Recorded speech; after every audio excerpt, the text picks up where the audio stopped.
A woman has died and a man is missing in floodwaters after extreme rainfall in parts of southeast Queensland. Let's go live to Georgia Simpson. Georgia, where did this happen?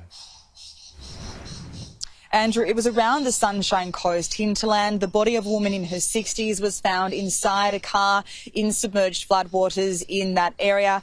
Sunshine Coast Police say there are at least 10 people unaccounted for in that region, including a 54-year-old man missing in floodwaters near Cedar Pocket, which is near Gympie. There are extensive water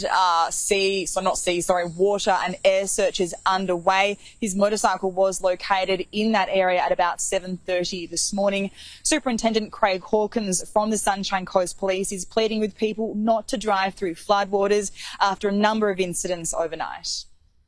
Other incidents that we've had to attend to were inundated homes that where people have had to be evacuated. Similarly, caravanners have been required to be rescued, including vehicles that have been washed away. Again, this reinforces the message that we continually put out at times of disaster season around if it's flooded, forget it. This is a really clear indication once again that floodwaters are extremely dangerous.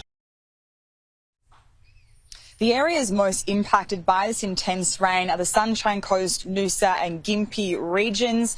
There were some really severe rainfall totals overnight. Locals said it came out of nowhere and described it like a waterfall falling from the sky. If we take a look at some of these rainfall totals, we can see just how extreme the deluge was. In Mount Wolvi, 424 millimetres was recorded in the 24 hours to 9 a.m.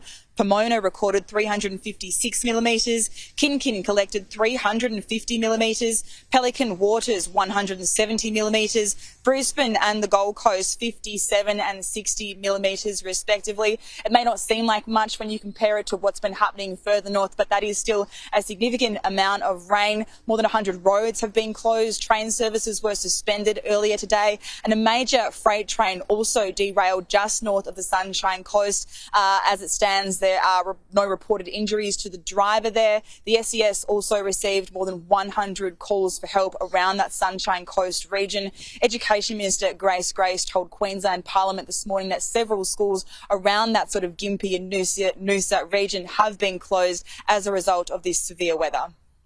There are 7 schools currently closed due to flooding.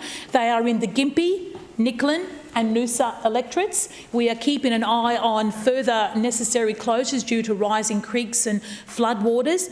Clearly, some schools may not be flooded, but to access them would make it very dangerous to cross creeks and flooded lakes and the like. Now, this intense rainfall that parts of the southeast have experienced is just the beginning of what the southeast can expect over the next few days. That's because a low pressure system has formed off the east coast of Australia and is set to move further south and out west. A severe weather warning is in place for parts of the Wide Bay, Darling, Downs and Granite Belt regions, and flood warnings and flood watches are current for parts of the southeast, and that could impact areas including the Gold Coast, Toowoomba, Brisbane, Maroochydore, Caboolture, Coolangatta and Ipswich. As it stands, Andrew, I'm on the Gold Coast at the moment and you can see it's not too wet, but we have been told to prepare for flash flooding over the coming days as those storms are expected to re-intensify and move further south.